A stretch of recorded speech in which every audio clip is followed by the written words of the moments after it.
Sapagkat masdan ninyo ang sa inyo'y pagkatawag, mga kapatid, na hindi ang maraming marurunong ayon sa laman, hindi ang maraming may kapangyarihan, hindi ang maraming mahal na tao ang mga tinawag,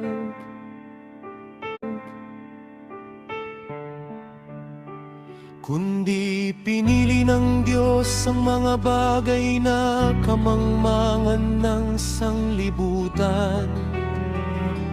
upang hiyain niya ang mga marurunong. At pinili ng Diyos ang mga bagay na mahihina ng sanglibutan,